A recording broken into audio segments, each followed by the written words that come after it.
যেখানেই কর্মবিরতি সাথে সাথে হোক নিয়োগ বিজ্ঞপ্তি। বাংলাদেশ রেলওয়ের কর্মকর্তা কর্মচারীরা অনির্দিষ্টকালের জন্য তারা কর্মবিরতিতে গেছে। তাদের দাবি কি বেতন ভাতা তাদেরকে বৃদ্ধি করতে হইবে। খুব সুন্দর দাবি, বেতন ভাতা বৃদ্ধি করতে হইবে, ঠিক আছে। কিন্তু তুমি আসলে রাষ্ট্রকে এই বাংলাদেশ রেলওয়েকে কি দিয়েছো? জন্মের পর থেকে আমি শুনে আসছি বাংলাদেশ রেলওয়েতে খালি লস আর লস। 23-24 অর্থ বছরে তারা 16,000 কোটি টাকা বাংলাদেশের লস দিয়েছে পরিবহন খাতে। কিন্তু এই রেলওয়ের আপনি দেখবেন আবার টিকিটও পাইবেন না। এমন না যে তাদের টিকিট বিক্রি হয় না, এদের টিকিট তো বিক্রি হয়েই যায়, বরঞ্চ ব্ল্যাকে বিক্রি হয়। যে একটা টিকিট যদি আপনার 500 টাকা হয় সেটা 1000 টাকায় বিক্রি হয়। তারপরও মানুষ টিকিট পায় না, ব্ল্যাকে টিকিট কিনতে হয়। এবং তাদের যে আপনার কোনো সময় আমি দেখি নাই যে আমার এমনকি ভিআইপি পার্সনদের জন্য তারাও এই ট্রেনে ভ্রমণ করে এবং তাদের জন্য সেই কি আলাদা কেবিন থাকে, সেটাও আবার ভিআইপিভাবে রাখতে হয়। বিভিন্ন কার্যক্রম কারিশমা এখানে আছে।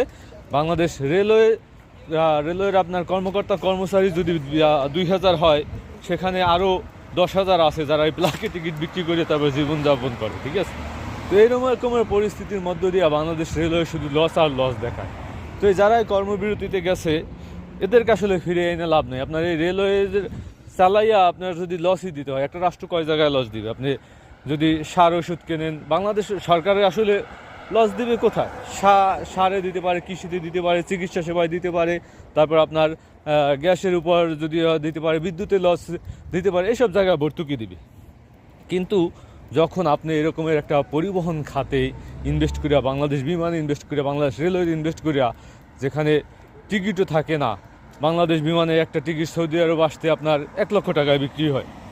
তো এই 1 লক্ষ টাকায় টিকিট বিক্রি করেও যদি লস দিতে হয়, এসব প্রতিষ্ঠান তো সরকারের চালানোর দরকার নেই। এগুলো আসলে সরকারের প্ল্যান পরিকল্পনা করা উচিত, যেগুলো আসলে আপনার হয়তো স্বচ্ছ ভালো লোক নিয়োগ দিতে হবে, নয়তো পরিচালনার ক্ষেত্রে আসলে এগুলার আপনার প্রাইভেট কোম্পানির কাছে দিয়ে দেওয়া হোক, সেটাই সবচেয়ে বেটার হয়। প্রাইভেট কোম্পানির সরকারের নির্দিষ্ট নীতিমালা থাকবে, সেই নীতিমালা অনুযায়ী তারা চলবে, প্রাইভেট কোম্পানিকে দিয়ে দেওয়া হোক, ঠিক আছে। খুব সুন্দরভাবে চলবে, কোনো সমস্যা হইবে না, ঠিক আছে, সুন্দরভাবে চলবে। কারণ লস দিতে দিতে দিতে দিতে আপনি কর, ভ্যাট, ট্যাক্স দেখলে শেষমেশ আমরা দেখলাম যে আমাদের ভ্যাটও বাড়ানো হয়েছে। তো এইভাবে আসলে হয় না, এইভাবে হয় না। এরা কিছুদিন পরই কর্মবিরতি। তো কর্মবিরতি রোধ করার জন্য হইতে হইবে নিয়োগ বিজ্ঞপ্তি, সাথে সাথে নিয়োগ বিজ্ঞপ্তি, নয়তো কি আপনার পলিসি চেঞ্জ করতে হবে।